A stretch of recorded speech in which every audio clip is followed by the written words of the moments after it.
นอนพ้นมาถึงเท้าลูกคืนตื่นปกลันละกลุ่มพามุ่งวันอันจันเปิ้นเย้า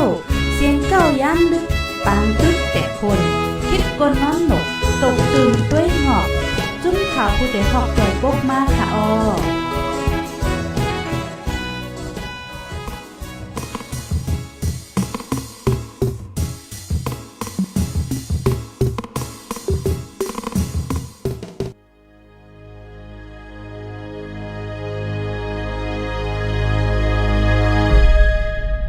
ฟัง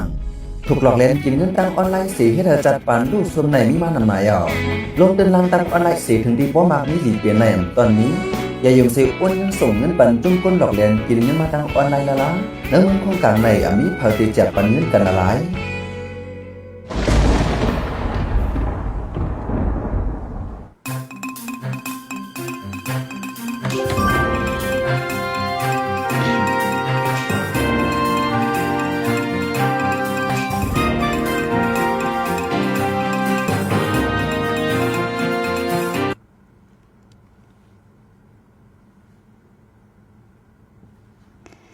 เมื่อสูงค่ะต้องตั้งเหมือนสูงถึงพี่น้องเฮาคาตั้งเซิงกูก็กูกุ้นในวันเมื่อในค่ะเตอซาซองเปิงอยู่ลีก็เรียนอยู่กูก็กูตีกูตั้งค่ะเนาะเมื่อในก็มาหกทบจอมค่ะเฮายิงเงินหอมไหนค่ะและอีกป้าตั้งโหเปาก็ลีไล่และฟิงไงได้เว้งเก่งใหม่เฮาค่ะตีเนอร์ตอนรายการเฮาค่ะวันพุธไหนค่ะก็ตีแมนเนอร์วันที่24เดือนธันวาคม12ปี2525นะคะปีได้เฮาคาก็2/1ปากปลาย20นี้เดือนกำเหมอ6ค่ำตีเนอร์วันพุธนะคะก็เป็นรายการแหลกลายบรรดาหันถึงและอุปโอจ้อมกันหลายอันหลายน้องตีเนอร์ตอนรายการเฮาคาแต่เข้ายาม 10 โมงถึง 11 โมง1ข้าวตั้ง1 ชั่วโมงนะคะพี่น้องเฮาค่ะโอเคมื้อนี้อยู่ดีละสิเข้ามาถ่อมยินพองไหนก็ต้องตักมาไลน์ที่หน้าคอมเมนต์นะคะเนาะว่าถ่อมปันแห้งอยู่ที่ตั้ง TikTok เฮาค่ะและสังเยาก็ตั้ง Facebook อีกป้าตั้ง YouTube เซมเจอไหนนะคะก็ต้องตักมาไลน์เหมือนกันไหนค่ะยาก็ฝากจะไลค์ใจแชร์เป็นป้าใหญ่นำสิกัมค่ะเนาะวันนั้นก็ที่ออนพี่น้องเฮาค่ะก็ต้องตักจอมโหเปาเฮาดีเนอร์รายการวันมื้อนี้นะคะเหมือนซุงค่ะเหมือนซุงค่ะค่ะเมื่อไหร่ก็ขึ้นมาพบญากันดีเนอร์ตอนรายการเฮาคาวันพุธนะคะเนาะครับเมื่อไหร่ก็เป็นตื้อตังแค่ว่าในเดือนปลายเดือนธันวาคมเดือนสุดท้ายของปี2525ได้เป็นวงอะไรว่าสุดท้ายก่อนเราวงเต็มบ้านนั่นก็เพราะว่าอันก็เป็นวันเสียงปีเนาะตั้งที่ห้องการพุทธเขาก็จะดือการดืองานนี่แหละเขาขาพี่น้องก็สำเร็จมีตังถูกเลยกว่าถูกเลยไปคำว่าเด็กกับแอลกับเล็กกับเราตั้งใต้โคตรได้เฉยได้ตั้งกินเด้งกินเกี่ยวกินบนจอมโครงการโรงงานตั้งใต้โก้5หลายบางทีก็ไม่ขึ้นไปเย่5แล้วฉะนั้นก็ที่มีเขายามมานั่งขอมกันก็ประเด็นแรกวันนี้ก็เลยถือว่าลงนาวงว่าเขาว่าลงนาปลายเดินแทงวงว่าเดินว่าวงได้มากกว่ามันเป็นวันเสียงปีพอดีก็เป็นอะไรในวันเมื่อไหร่เขาขาก็เลยมาคบทบกันก็เลยมีสังโกแต่เลยใครอุบกันนัดกันปีนไปกันเหมือนเรื่องกูวันพูดผ่านว่านั่นน่ะเนาะใครพี่น้องเขาก็มีอย่างก็รัดมาถามมากกว่าไรในใครปันหัวเงินไว้อันตังอันจันนั้นค่ะก็เหมือนว่าค่ะเนาะ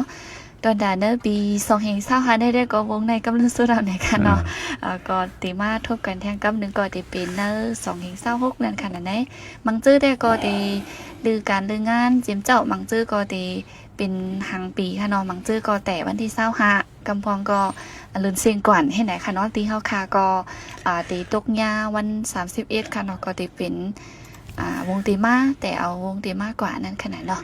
ย้อนนั่นแหละตอนนั้นวงได้รายการอุบโอเฮาค่ะก็เป็นกำลังสุดค่ะเนาะยอก็ตีลือกว่าหึงอีกนึง 4-5 วันบอกในค่ะต่อ2วงนะวันเฮาว่า2วงต่อวันที่7เดือน7ปุ่นเฮาต้องขึ้นมาพบกันค่ะก็ในข่าวยาม ในก็เอาขาขึ้นมาอุบลัดปิดไปแรงไรกันปึงหนูมันก็มีอันหนึ่งขลัดในปีน้องเขาอันอยู่ในเกียงแหวกอันอยู่ในปอดเหนือภาคเหนือในเนาะเพราะว่าวันที่17ไหนเขาขาพี่น้องไตใน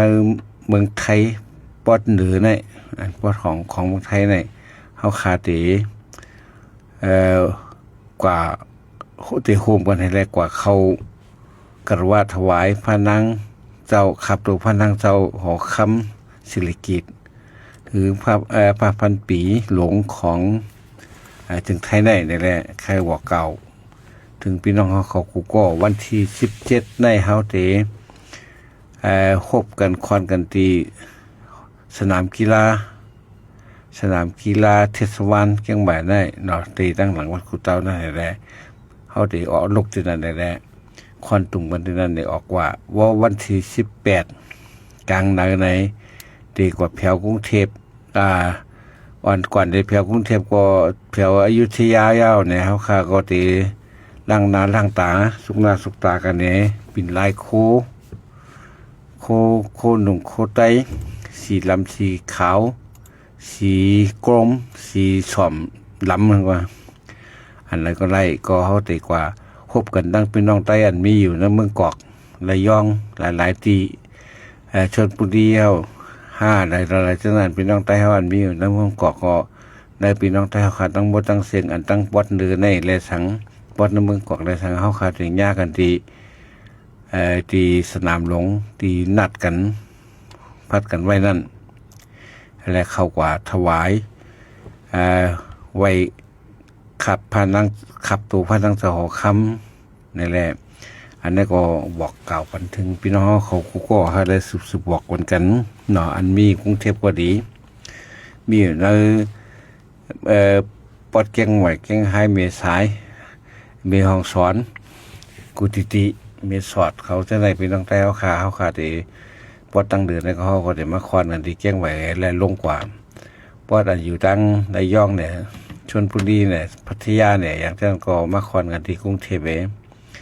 มาเข้าคำมาพบกันที่สนามหลวง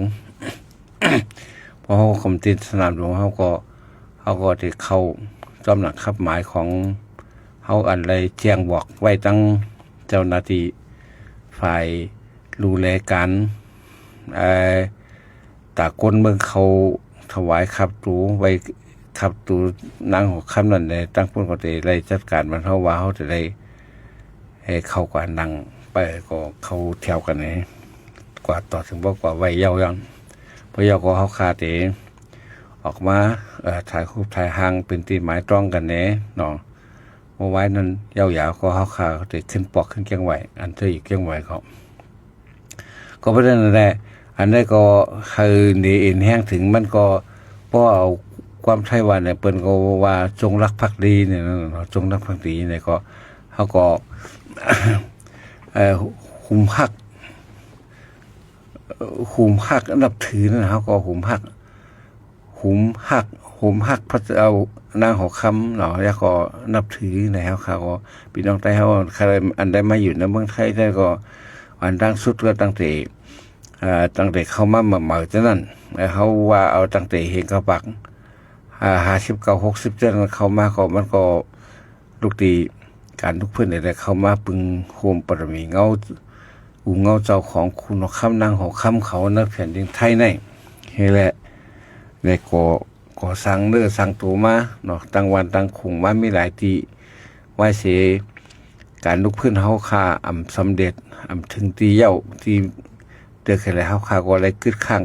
กันอยู่เช่นคนเขาคนหลวงผู้นำเฮาหลายเจ้าอันนี้ก็ดึกกึดข้างในเมืองไทยแล้วก็ขึ้นเตว่าเตสักมีลูกมีหลานกันขึ้นมาก็หังมันอันหนึ่งยากก็ต่อถึงถูกหลวงวังซึ่งมาขี่เต้งให้แลปลายมาก็อันหนึ่งยากก็ต่อถึงป้อมาถึงปานมาหาเหตุการณ์เร่งต้องก็ประวัติในเมืองไทยมีโครงการโรงงานมีบริษัทมีก็มันดีมีสังแต่ที่ปันงานเขานอกจากเสนอกเลือเสเฮ็ดใครเฮ็ดนาก็เฮ็ดใครเฮ็ดนาก็เหมือนเรื่องว่าได้เฮ็ดเหมือนเรื่อง เหมือนเปิ้นเมืองไทยนั่นน่ะเฮ็ดไข่เฮ็ดนาก็เฮาก็ถูกอะไรเวียนพองบางปอกยุกตีหลวงปองจึงก็ใส่เข้าชิ้นสวยดีว่าใส่เข้านั่นใส่ในกำใส่ปุ๋ยเคมีว่าใส่ปุ๋ยธรรมชาติปุ๋ยคีโวเฮาฉะนั้นก็ไม่ได้ใส่ก็มันก็เอาไปดินก็แข็งเสื้อเข้าเสื้อพันธุ์เข้าก็เสลูกฉะนั้นวันตั้งได้เขาเมืองใต้เขาคงสร้างว่าเขาสร้างหอมมาฉะนั้นเป็นชื่อเสียงใหญ่เต้ๆนั่นน่ะในเมืองบ้านก็อันส่งขายเขาออกในเป็นที่หนึ่งกูบอกปนมา40 ปี50 ปีจังได๋เป็นเข้าอันออกรีเซเปิ้นเป็นเข้าอันเข้มเซเปิ้นนะเมื่อเหลียวในไทยมาก็แต่เหลียวในเวียดนามแค่ออกส่งเข้าออกนำเซเปิ้นเนาะก็บ่จังได๋ในเอเชียเฮาในก้วยในอันเฮาอยู่ในกลุ่มเดียวกันในไทยว่าไต้ว่ามานว่ากัมพูชาว่า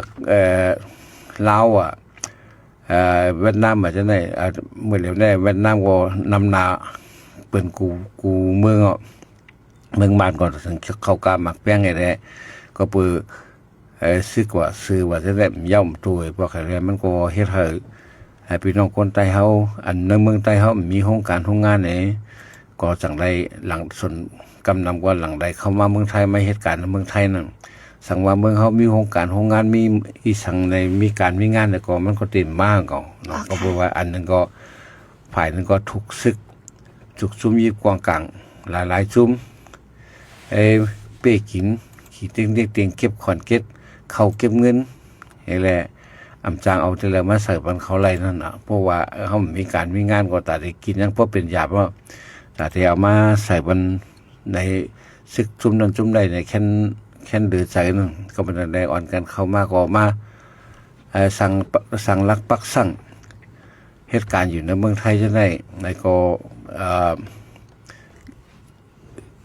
ตั้งนำตั้งหลายกว่าไว้มาก็ปอเมก็มีเผยตัวเนี่ยก็เอาปอเมมาแทงมาเลี้ยงมาลูกว่าในก็เฮ็ดให้เมืองเขาก็ห้าม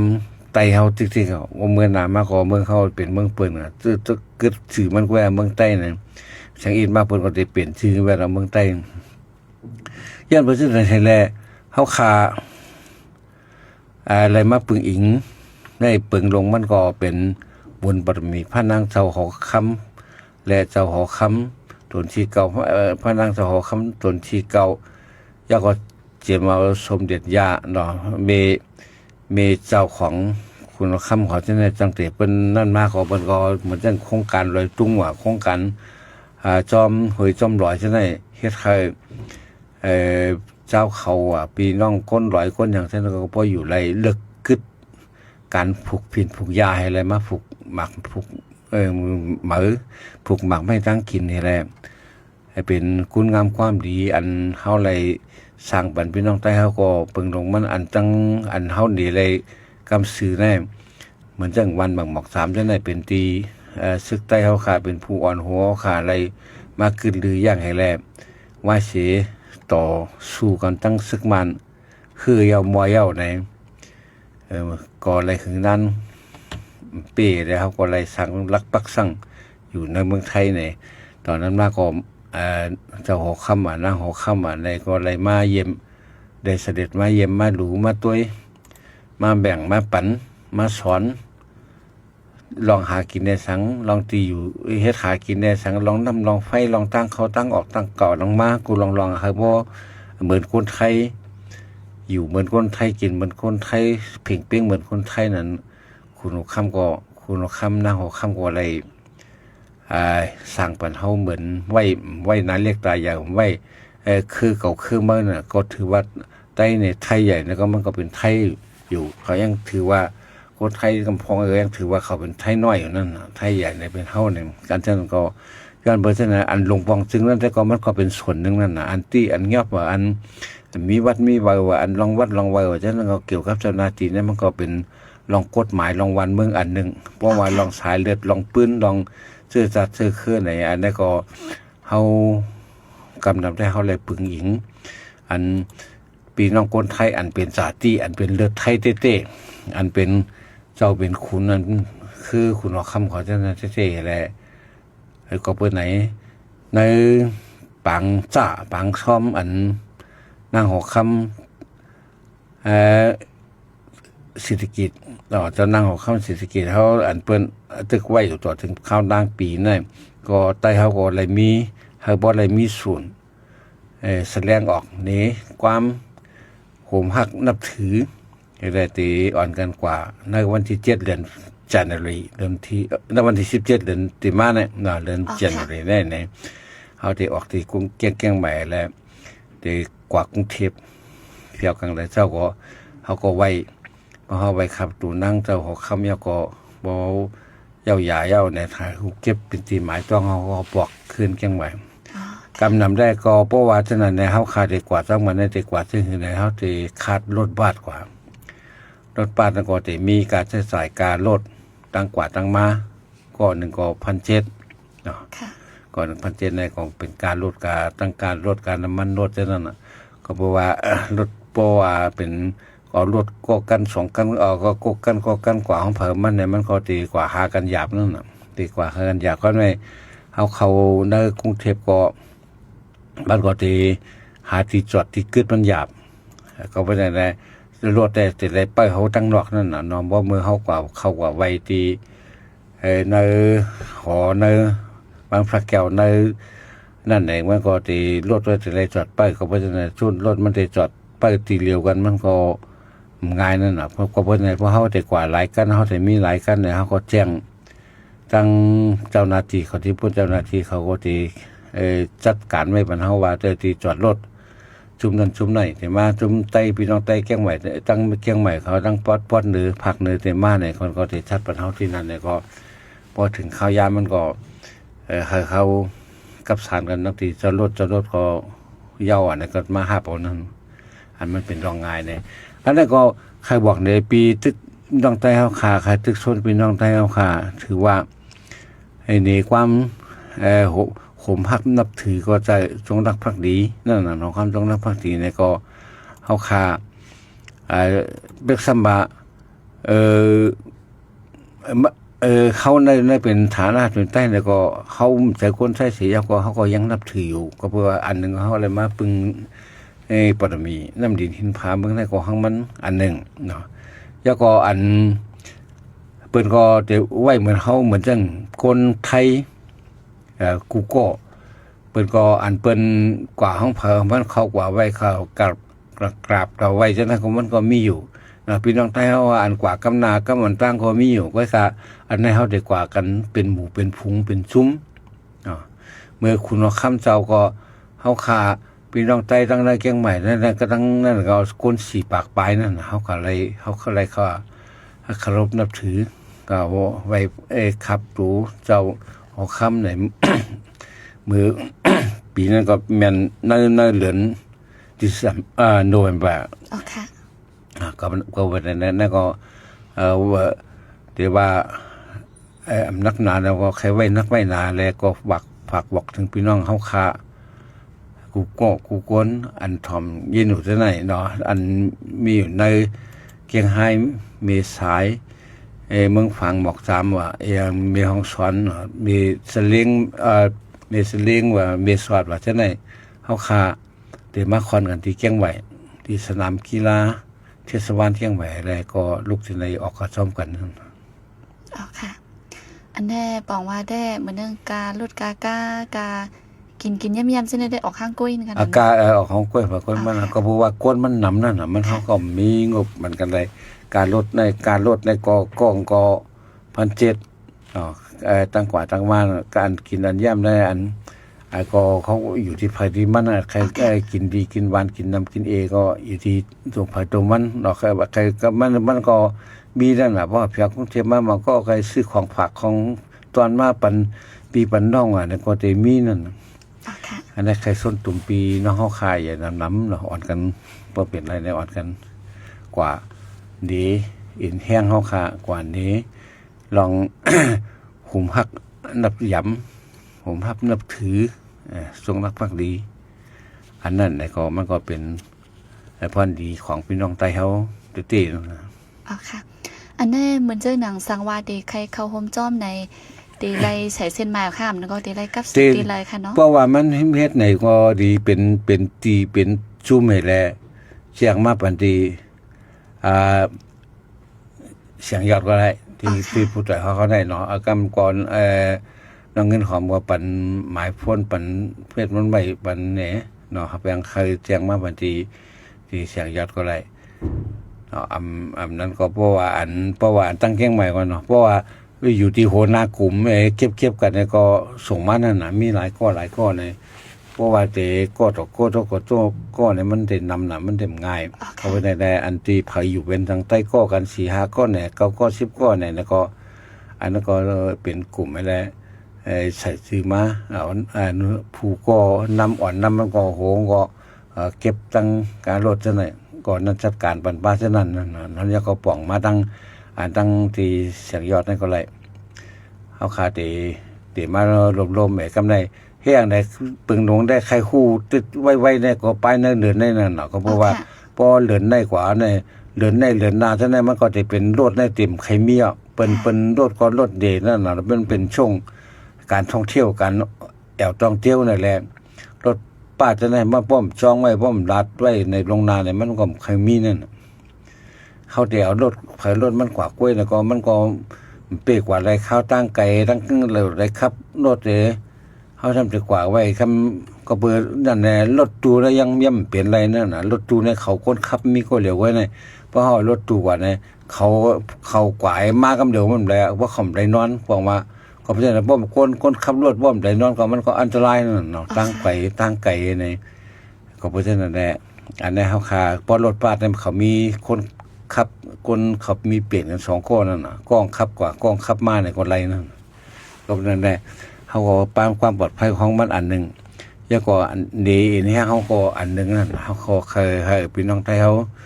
นี่ถึงความเหมือนเขามาอยู่เมืองไทยเนี่ยเขาก็จงฮักภักดีเนาะมีการหุ่มภาพนับถือของเจ้าอยู่หัวอันเมืองไทยนับยำนั่นอยู่เนี่ยเขาก็เคยออกฟังครั้งดีเช่นนั้นค่ะก็บอกว่าได้ก็ตีไรแจงลงนานตั้งนะคะเนาะตีลูกตีไรเห็นมาโฮมจ้อมหลายก่อเส้นไหนค่ะเนาะลูกตีหลายอยู่ที่ไรเพราะว่าวันนั้นตีไรมาข้าวหลายไหนเช่นนั้นเพราะว่าจะปั่นตีอยู่ที่ต่อมาเฮแลติดต่อมาตั้งที่ผู้ต่อยคอกตั้งที่เสียงยอดนะนั่นก็เขาก็ว่าติดญาติเนี่ยก็ติดปั่นข้อมูลไม่ติดรัดกันเช่นนั้นค่ะพี่น้องเขากระทำมาว่ามือเลยค่ะนั่นไหนวันที่17เดือนหน้าแน่วันที่17เดือนเขาได้กว่าวันที่17เดือนJanuary นั่นนะเขาได้กว่าวันที่17เดือนตุลาคมบอกเตียงเนี่ยนะเขาย่ากันที่สนามกีฬาเทศบาลเชียงใหม่นั่นนะเพราะว่าเที่ยงในเขาย่ากันก็อันถูกไล่ป้ากว่าแล้วมันก็หลงป้าซื้อป้าโคอย่างนั้นอันโคเขาหนุ่มกว่าแล้วเราได้จุ่มในชุดเนี่ยยาก็โคอันตาเดกับเขาคารว่าไว้ผสมขับตัวพนังเจ้านั่นโคใต้ชุดเนี่ยโคใต้สีลำสีดำก็ไล่สีขาวก็ไล่สีโคมสีส้มลำก็ไล่เนาะกำลำแล้วเพราะเป็นสีลำในก็มันก็เต็มเหมือนกันเสียงกันกำในยาก็ลองวัดลองไหวซะหน่อยป้ากว่าของเพิ่มมันเพราะว่าเป็นกำลำได้มันก็มีอันเบอร์พาสปอร์ตฉะนั้นมันมีพาสปอร์ตมันมีปัญหาฉะนั้นเนาะอันเขาว่าเบอร์พื้นที่สูงว่าเบอร์เรื่องเบอร์เขียวเบอร์ขอบแรงว่าเบอร์อย่างเช่นนั้นมันส่งได้พวกกว่าตั้งส่งได้ย้อนตั้งย้อนเบอร์เลื่อนตั้งเนี่ยนั่นก็นั่นได้เขาเจ้าคนก็ยิบในแต่หูดีอยู่นั่นเนาะก็เพราะฉะนั้นเขาคาว่าได้วันที่12 โมงวันที่17เนี่ยเขาย่ากันที่สนามกีฬาก็วันที่18นะครับแถวกรุงเทพแถวอยุธยาเพราะแถวอยุธยาเขาก็จะสุกนาล่างตากับแถวอยุธยาก็มันก็จะเข้ากรุงเทพว่าสุกนุ่งโคตรใต้เขาก็ลายคู่เขาที่นั่นเนี่ยก็พอเขาก็พอยาก็เขาแต่ก็แถวสนามหลวงว่าสนามหลวงก็รถเจ้าตีเอาเขาลงที่สนามหลวงเขาก็ตั้งนัดกันตั้งพี่น้องใต้เขาที่กรุงเทพระยองแล้วก็ชลบุรีเขาอย่างเช่นหลายทีก็มาย่ากันที่นั่นเขาก็เด็กเขาจอมกันค่ะบอกว่าได้ก็เขียนโหป้าเขียนดีนั่นเนาะเขาครบเขียนเขียนโหในเคบอกคนใจได้เขียนโหสีขาวก็ไรเนาะ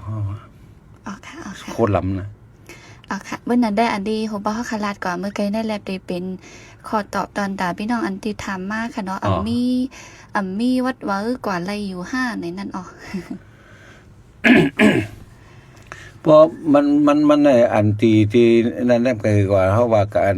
การต่างๆนี่มันเจ้าหน้าที่ของกฎหมายเพิ่นก็ทำมีนั่นน่ะเนาะอันนั้นเฮาก็ฟ้องถืออะไร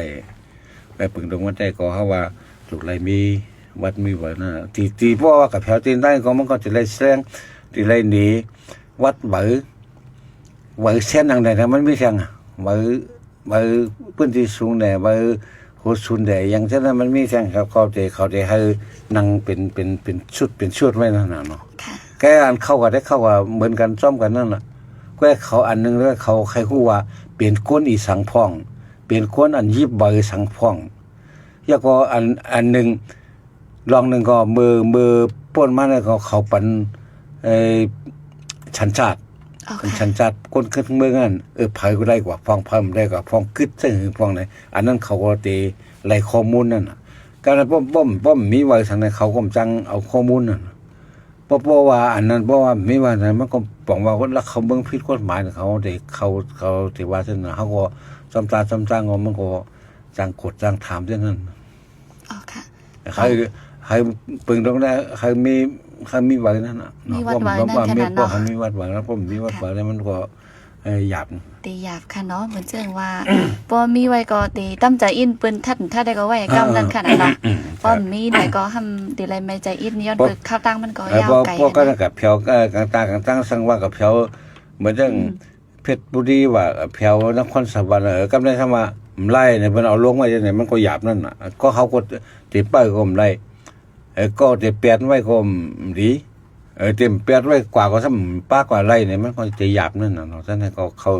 ครูว่าคิดว่าเข้าใจเหมือนกันครูก็อยู่ อ๋อค่ะอ๋อค่ะอ๋อค่ะพุ่นนั้นพี่น้องเฮาค่ะก็นึงก็ถามมาได้ก็เกี่ยวจ้อมร้องในค่ะเนาะคือการกินโจมที่ถามมาอยู่ในค่ะถามมาว่า MTA เฮาก้อยในเป็นย้อนเผอค่ะสังว่าเขาเจ้าก้อยเมืองใต้แลบตีไลเต้อยู่ค่ะอยู่เนาะไหนอ๋อ MTA เขากวายันเผยได้มันก็เรียกว่ากำจัดตาของเขานั่นน่ะกวายันกำจัดตาของเขานั่นน่ะอันนี้หนึ่งในอันหนึ่งเพราะว่าดัดถึง MTA ในตาได้เป็นมา MTA ก็มันก็ลูกที่ SUIA และ SUIA เป็นมา TRC ว่าเป็นมา TIA ก็เป็นมา MTA เพราะ MTA ในก็เพราะว่าอันหนึ่งในมันก็อยู่ที่ป้ายโวนของก้นหลงมันมีหลายฝ่ายเหมือนอย่างก้นหลงฝ่ายตั้งฝ่ายของ SUA ก่อนเนาะก้นหลงฝ่าย SUA ในกำนั้นเนี่ยจะเป็นเหมือนว่าตั้ง SUA ในอันเจ้าคุณสาเขาคุณแซงเขาพลังเขาอังชื่นเขาเส้นนั่นน่ะเป็นเขาจะได้เป็นโหเก้าโหเงาอะไรมา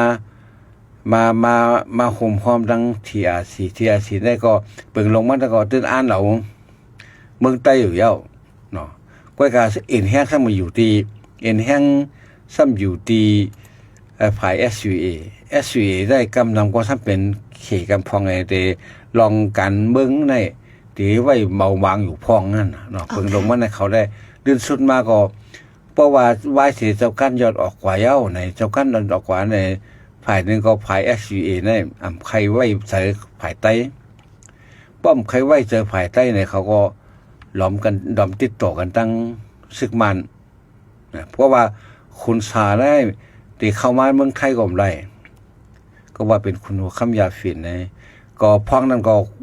เมืองไทยก็ป้อปิดอึดหลานการติดต่อเขาออกโหเมืองไหนมาเป็นใครหิมปีอ่ะเนาะเพราะว่ามือปันนั่นไหนเพราะกันไหนเพราะว่าคุณสารเนี่ยมันก็สร้างกว้างหลายเลยสิกันไหนก็ซ้ำยุ่มใจใต้แทงนั่นน่ะมันยุ่มใจในตับซึกถึงใต้ SSA เขา SUI เขาอันมาโฮมกันไว้นั่นแหละมันก็จังอุปมานกว่าก็มานก็เข้ามาในตั้งใต้กำพองดำคู่นั่นจอเหมือนจังโหเมืองได้ไหว้เสคุณสามารถได้จังขึ้นมาตั้งก็จะอยู่ก้อยกาไป ปังเหมือสูงกำก่อซะไหนมันเป็นปังมาเจมเบอร์มีมาเจมเบอร์3 ปากปีปลายเจมเบอร์4 ปากปีเจมเบอร์พระนเรศวรเขากว่าตั้งเข้มฉะนั้นมันมาเพียงเลยบอกนั่นย้อนเปิดไว้ MTA ว่างครึ่งอะไรมาจากมาอยู่จอมปังกำก่อเหมือสูงซะไหนมาติดโฮเรียนดินไทยซะเนี่ยอันนี้รัดว่าเป็นตั้งพิษเผยเป็นเผยแล้วก็พี่น้องใครหยิบยอมมาตีหูไว้ที่เขาเจอไว้เนาะว่าซื้อก็อันคนอันเหตุการณ์มักมีได้คนเหตุการณ์ซื่อสัตย์นั่นนะมันมาข่มกันมันหยาบมันกว่าสำคัญอะไรเลื่อนสุดมามันกว่าสำคัญอะไรเนี่ยมันหนีฝั่งห่างออกมาที่ไหนอ๋อค่ะคนซาได้มันก็เป็นปอกขีเมตัยในแป๊กซ้ำมันให้การกล้าอยู่แล้วก็มันมีอำนาจ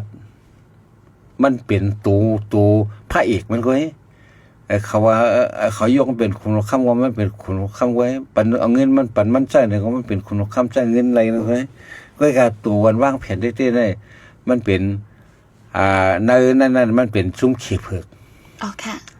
ซุ้มเขียเผือกซ้ำเจมเมอร์เขาก้านขี่แรงอะไรเขามาเมืองใต้นั่นน่ะที่ไม่เห็นกับปาก59นั่นแหละเขา49นั่นแหละการเขียเผือกเข้ามาในเมืองใต้เพราะเข้ามาเมืองใต้เนี่ยก็เป้กินไตแล้วก็เปิงลงมาได้เขาไหว้เสียกว่าตั้งไต้หวันเอาในกว่าตั้งที่ก่อไต้หวันเอาในก็คนเขาก็เอากว่าก็พองกึดพองนั่นน่ะกำไรตาดีพื้นขึ้นขี่เลี้ยงในเขาก็ต่อถึงวันเมื่อในเขาตั้งมีนานนั่นน่ะก็พื้นอะไรเนี่ยเขาหู้เสียตาก็ได้ใจเขาได้ตั้งเปียงตั้งขี่เลี้ยงไว้อยู่ก็ไม่ได้ในอันตามันมาอยู่แล้วเมืองใต้ไม่เสียแก่มาหาเงินเนี่ยก็มันก็อันนึงก็เป็นน้ำต้นพ่อนดีตาส่วนตัวอันนึงก็เป็นอะไรคู่ข่าวคู่เงาเกี่ยวกับลองขี่เลี้ยงแผ่นดินใหญ่นั้นเขาเฮ็ดช่างอยู่ก็บอกมันมีปัญหาไว้ได้เกณฑ์นั่นก็ใต้เขามันก็ญาถูกจากมันนั่นถูกจากมันเป็นเหยื่อมันกว่าทั้งนำทั้งหลายนะเจ้าใต้คุณใต้ใช่ไหมซับฝ่ายก็เขาเหตุการณ์เชื่อจัดวันเบื้องในเขาซื่อใส่น่ะพูดดีห้อมกดงอห้อมมีปรีเหมือนเรื่องเร็วนะเพราะมันตัวการเมืองไทยว่าการเมืองมันว่าเขาอันซื่ออันใส่เนี่ยมีอันกดอันงออะไรอันตาได้เป้เปิ้นตาได้เหรียญเปิ้นตาได้ล็อกได้เป็นอันนึงได้เป็นอันนั่นก็เพราะฉะนั้นแหละการเมืองเขาเมือง MTA ไกวกันแล้วก็มันก็ดีก็เพราะว่ามันมี2 ฝ่ายนึงได้เฮ็ดตัดเสื้อตัดฝ่ายนึงเฮ็ดตัดมักมีส่วนตัวก็เพราะฉะนั้นมันก็สังร่วมเลยติเลยว่าเบื่อคนใต้เฮากำจะมาของเฮาเนี่ยสิมื้อเห็นก็บัก46 47มานั่นไอ้ปองไหนต่อถึงแท่งอันล่มกดปังแบบ MTA เนี่ย2เหงก็เอาเหงก็บัก96น่ะอันในปองในอันดูอยากซุ่มลงอันปิ่นปังลงหวานนั่นว่าเฮาอ๋อค่ะอันดูระยะเยี่ยมๆได้ลงว่าก็อ๋อค่ะอันได้ก็บ่ตุ้ยขึ้นได้ปื้นได้ดีหาหนูค่ะเนาะสั่งชื่อว่าลูกก้อยกว่าเมืองใต้เฮา2ตีแลบไล่แลบตีเป็นหือไหนค่ะอ๋อเบิบครั้งนั้นน่ะบักใต้นั่นน่ะซึก MTA น่ะกูไม่ไล่ต่อตั้งแต่แดนดินปอดของต่อถึงแดนดินปอดซานปอดออกกุมได้หมดล่ะก็เพราะฉะนั้นแหละเพราะว่าใครก็ว่าเมืองใต้ก้นคอกำนั้นอ๋อค่ะจนเพราะว่ามันมีลองแตกแยกดูแล้วนั่นแหละมันก็ใครก็ว่าเปอร์เซ็นต์มัน90% แล้วก็ก็เปิดไล่ให้ไล่สร้างของอันนี้แหละมันก็มีปัญหาเกิดขึ้นมาไม่มีปัญหาก็มันก็ล่มได้ง่ายๆเสียงกองก็แตกเมืองใต้ก็ตกกว่ากับในเสียงกองก็แตกซึกใต้ก็ MTA นั่นก็มันก็เมืองใต้แล้วก็ตกกว่าแทงกัมนั่นเห็นก็วัก47 48ก็เสียงกองก็แตกอ๋อค่ะค่ะก็มีดังหันถึงมาทางอันนึงค่ะเนาะวันนั้นลีไล่ๆ8ผู้อ่อนโหใต้อยู่คาโยไหนค่ะเอาก้นเก่าลงให้เอาก้นใหม่ขึ้นมาไหนค่ะอันนี้เมืองเปิ้นว่าเปิ้นแดงลายนั่นอ๋อค่ะเมืองเปิ้นแดงลายซื่อไหนเปิ้นแดงลายก้นเก่าก้นใหม่ได้เปิ้นว่าก้นอัน ปลายวนบางๆมันเนาะเฮาว่าไอ้ก้นเหม่อว่าก้นเก่าอันมันจะดีว่าไอ้โคมันเก่าเสื้อผ้ามันเก่าแล้วอายุมันนำเอาก้อยใจมันอยู่ที่ว่าปลายวนมันต้องขึ้นเปิ้นตาเสเหมือนจังเหมือนจังอเมริกาว่าเนาะ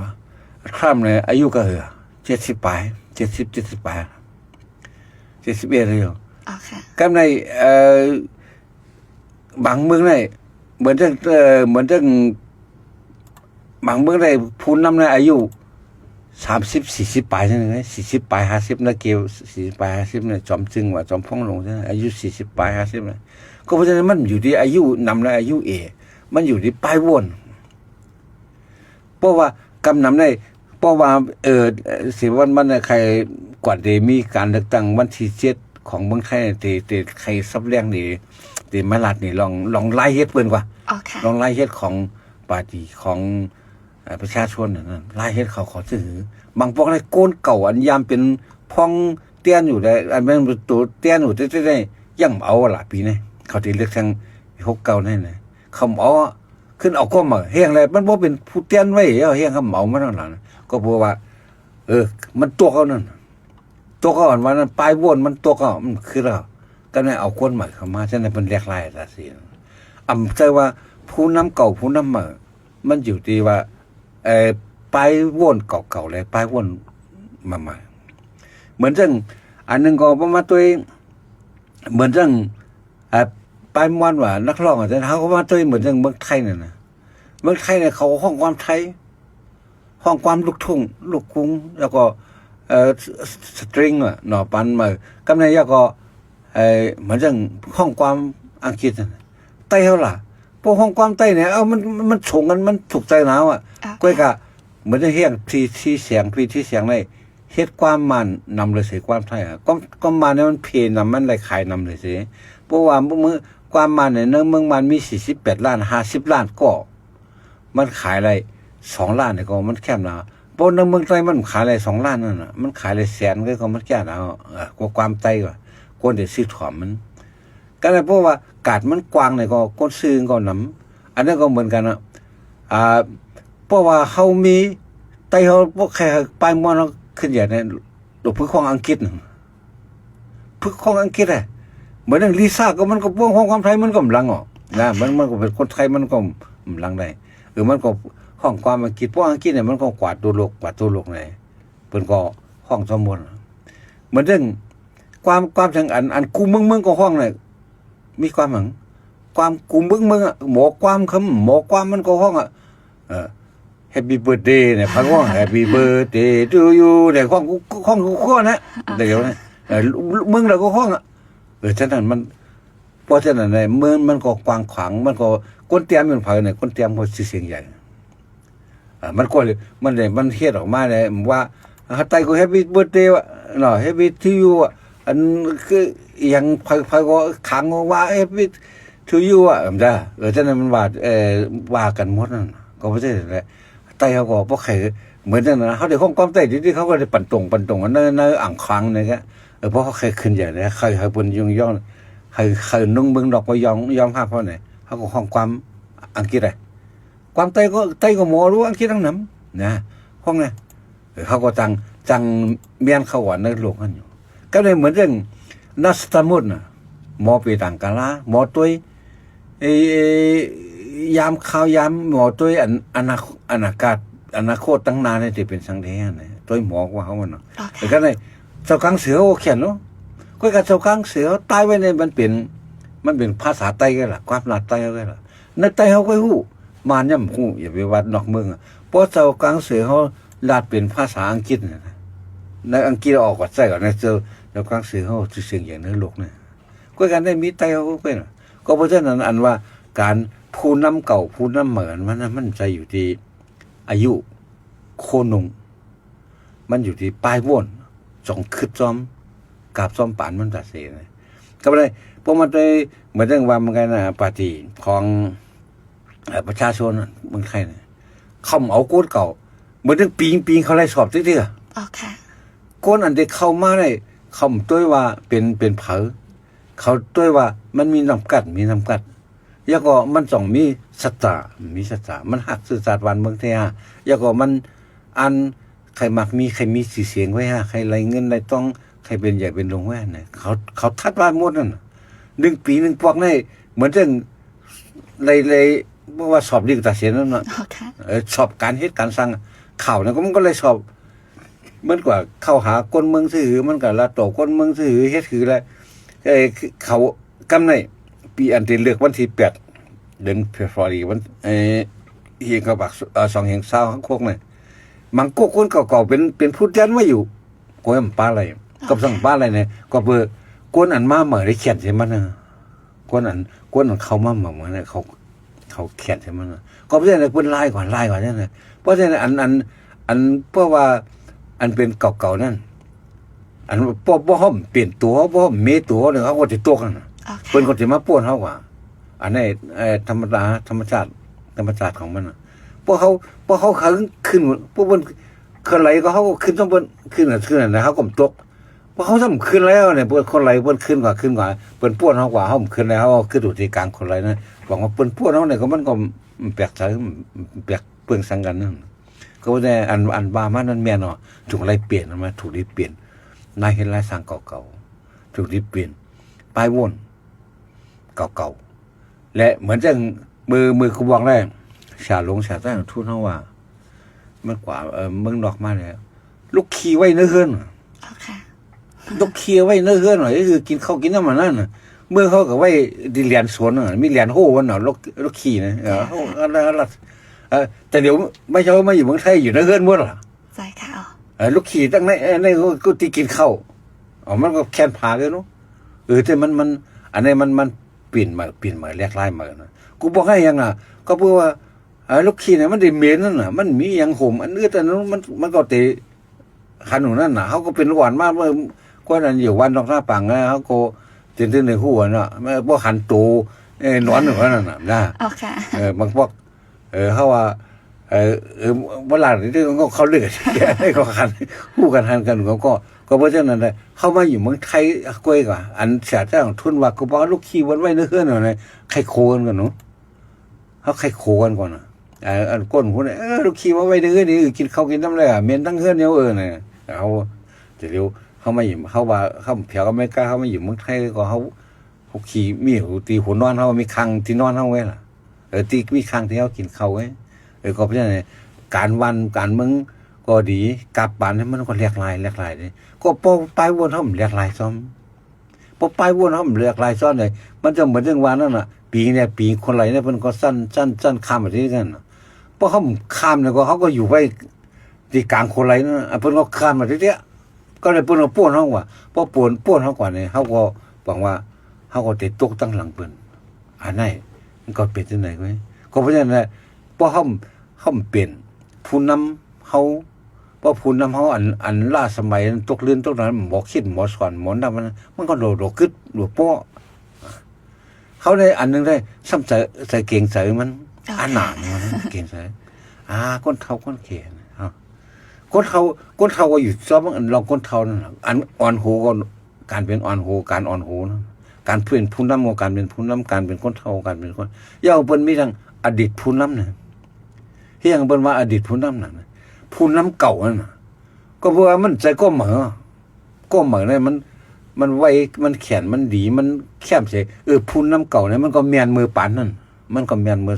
กราบนั่นปานนั่นก็ได้เพราะว่าผู้นำเหมือเนี่ยมันก็เมียนมือกราบในปานนี่ก็เพราะจะสั่งว่า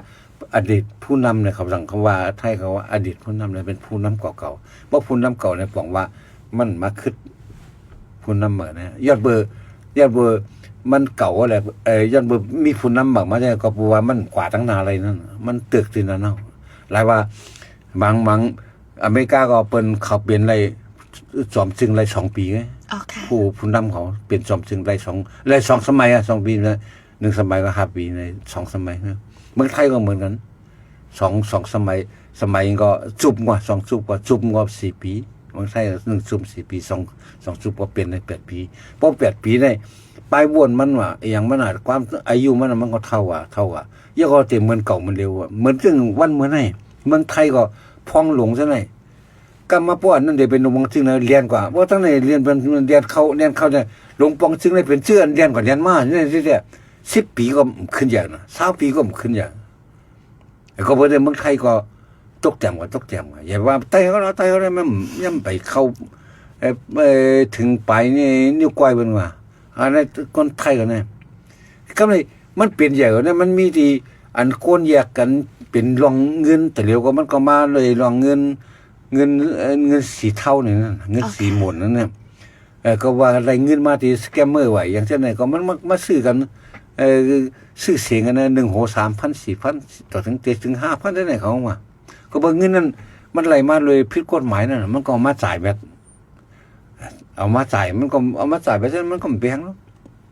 ก็เพราะฉะนั้นการเป็นผู้นำมันก็ป้อวำคัดใส่ป้อวำป่นกาบมันขวาเนี่ยมันก็แต่ไรตกมาอยู่ตั้งหลังแต่ไรเป็นอดีตผู้นำเนี่ยสิว่าเป็นอเตกนั่นน่ะเนาะมาอดีตนั่นน่ะอดีตผู้นำเป็นอดีตกว่าอันเป็นอันเก่าอันใหม่ก็ขึ้นมาเตียนนะมันจะว่า10 โจ 10 ตาก็เป็นมันนี่นะพวกเป็นมันโหจังได๋บ้านเมืองก็ขึ้นอย่างไรนั่นน่ะมันเรื่องเมืองไทยเขารับได้ซื่อๆพ่องหลวงเขาได้เป็นพวกเก่าก็เร็วที่สุดน่ะตั้งแต่ประยุทธ์ยึดอำนาจมาก็ฉะนั้นก็เรียนเข้าหาเป็นพ่องหลวงน่ะต่อถึงวันเมื่อไหร่เพิ่นพ่องหลวงเนี่ยก็เป็นจุบฉะนั้นก็มันปั่นกับปั่นมาคนฉะนั้นมันก็บ่ว่าเฮ็ดจับจุบนั้นก็มันก็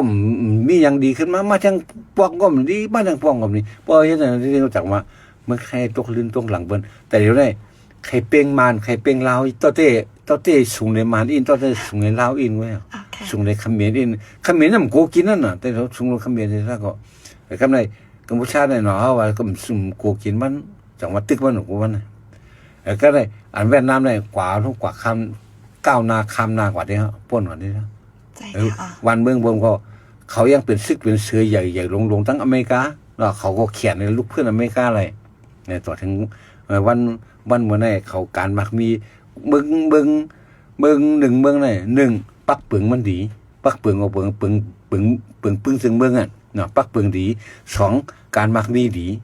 3การแก่นแข็งนะว่าการแก่นแข็งตั้งแห้งซึกเพราะว่ามีการคอร์รัปชันนะการกินเงินการอย่างมามืออะไรก็ก่อยเหมือนนั่นน่ะนาเกินก็เย่ามุกซุ่มก็เย่าการกล้าก็เย่าเพราะมีการกินเงินหมดแล้วก็ก่อยคำเดียวอันนั้นก่อยที่เนี่ยก็ว่ามันใครเขาว่าที่นั่นน่ะก็เพื่อเปลืองลงมันก็การกินเงินกินสู้กินลาบคนนี้นะการคอร์รัปชันใช่ไหมเฮ็ดให้วันเมืองขึ้นอย่างไรเฮ็ดว่าวันเมืองก่อยเมืองเฮาเหมือนกันละใหญ่ว่าซุ่มการเมืองว่าเป็นเหตุการณ์กล้าโฮมกันเนาะแต่เพราะว่าเฮาสิใส่เฮานี่ก็มีการคอร์รัปชันต่อกันเนี่ยเฮาก็ก่อยมันอยู่การเงินก็การวันเมืองก็เป็นที่ไหนมาเหมือนถึงผู้นำเนี่ยมันลำลองเต้ๆมันถูกรีเปลี่ยนนะมันถูกรีเปลี่ยนนะเนี่ยเต้ๆเนี่ยเปิ้นลาดก็เฮาบ่หลีหูของเขาน่ะอ๋อค่ะก็ถูกเลยย้อนโป้น่ะก้อยกับมังโกมันใครนั่งนักลงมาใช่ไหมมันก็หยาบใช่ค่ะเลยเหตุผลทางไหนมันงอ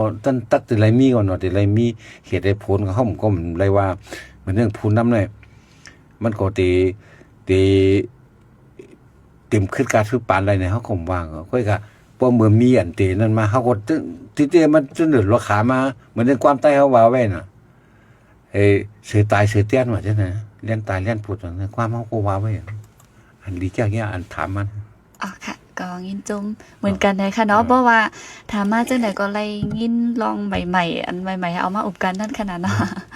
เอาค่ะในก็เป็นข้อถามตีอุบโอมาอันลีเต้ๆเนี่ยค่ะเอายินจมใหญ่นำค่ะ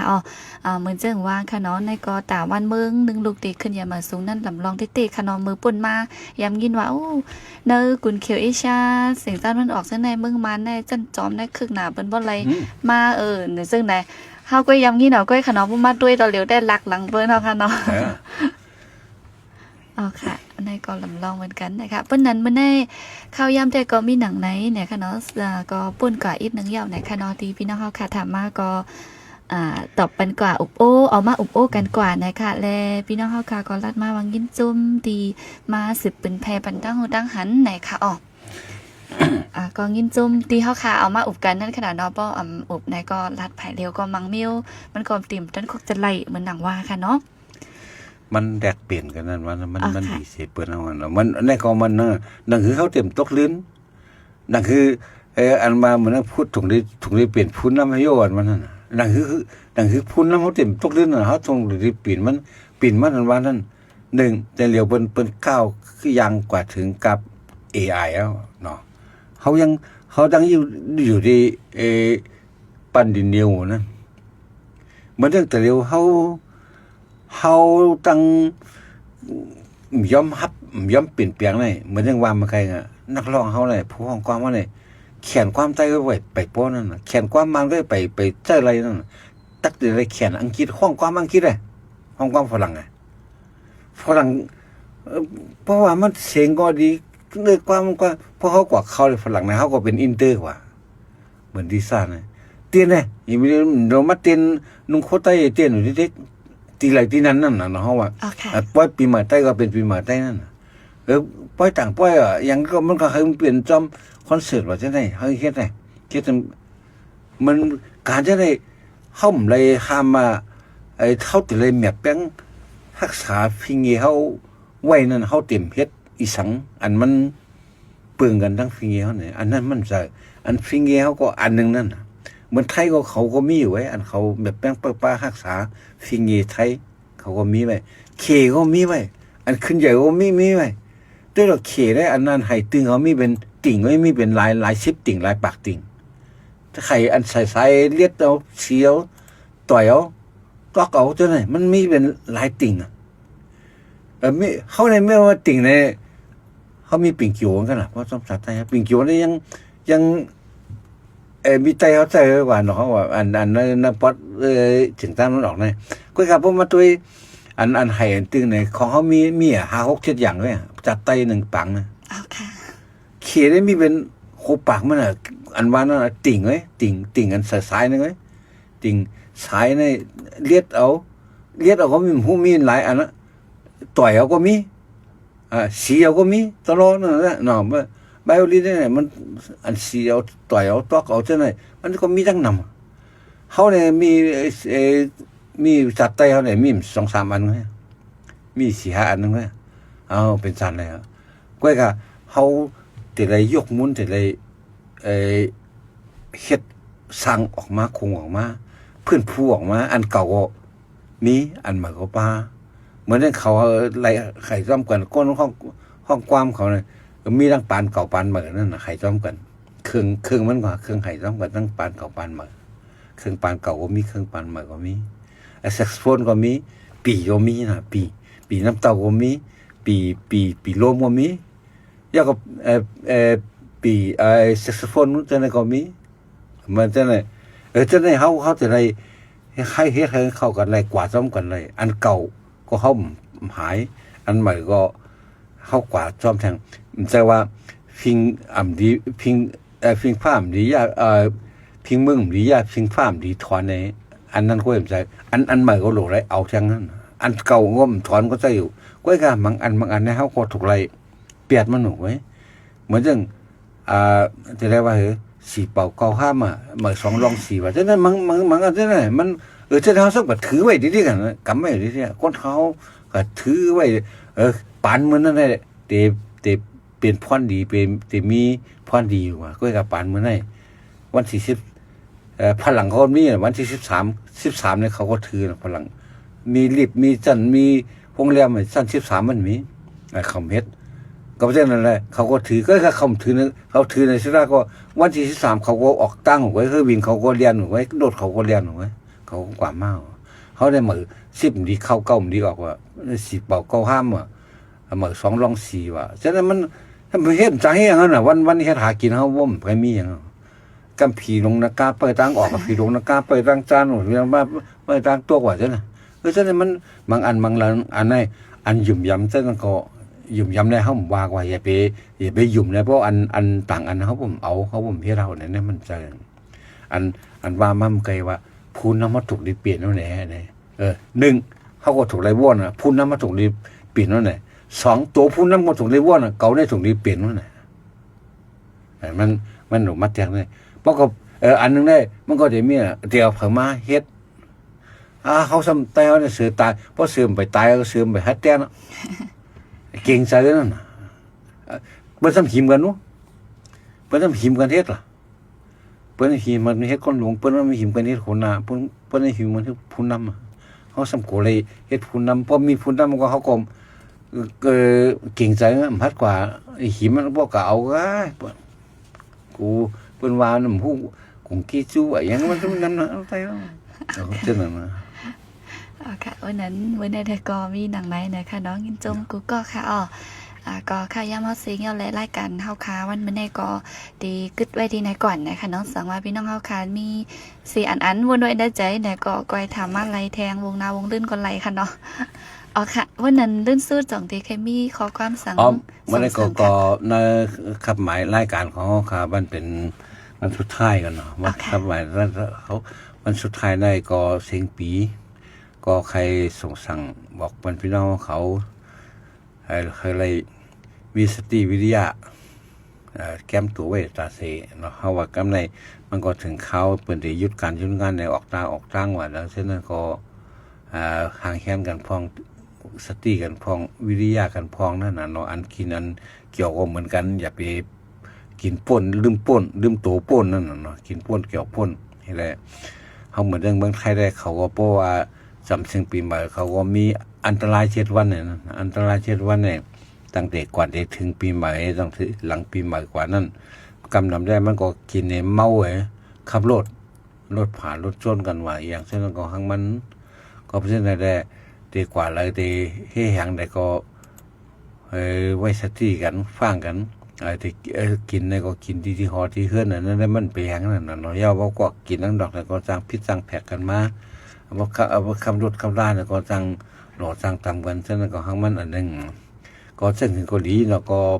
ปีนี้ก็ย้อนฝากมันพี่น้องเฮาคาเขาก็ผู้ถอมพี่น้องคาเขาก็อันเป็นแห้งใจวันเฮาคาและได้ถอมได้ถามได้ตอบมาฉะนั้นเฮาคาก็ยินดีขอบใจใหญ่นั้นแล้วก็ตั้งเงาได้กว่าวันตามเมื่อหน้าต่อถึงปีหน้ามาเนาะเฮาก็กูก็ปีหน้า2 เฮง26ได้แล้วก็การงานก็ดีการมักมีก็ดีการปัญญาก็ดีสติวิทยาก็ดีคืออะไรพร้อมกูสิ่งกูอย่างอะไรมีหังเผยหังมันยุคจันทร์ของเฮาคืนหังเผยหังมันนั่นแหละปีหน้าภาพมาก็จักมาทบกันแทงในวันที่7 เดือนกันยายนเนาะถ้าเป็นวันพุธวันแหกเฮาขาจังได้ทบกันแล้วก็พอมีจะหือกว่าซื้อมาซื้อแล้วก็เฮาก็ได้มาอุบไข่ในกันแทงว่าเบอร์สิ่งปีนั้นกว่าพอยก่อนเลยแล้วกว่าได้เล่าเลยเขาเลยหันสั่งมาได้ทบสั่งมาได้มีปลายวนอย่างขึ้นมาแล้วก็มาเขามาปิ่นไปเรียกลายกันแทง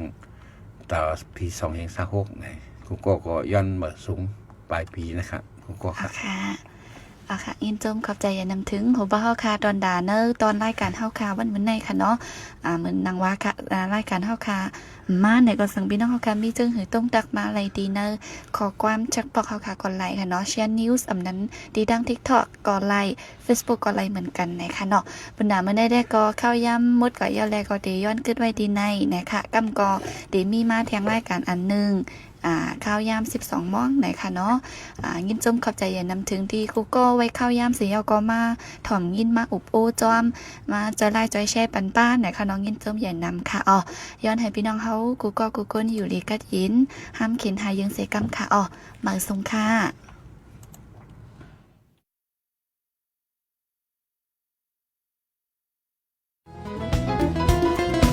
ผู้ดยหอกคันปากพาวฝากดังตู้เสียงโหใจก้นมือ SHAN Radio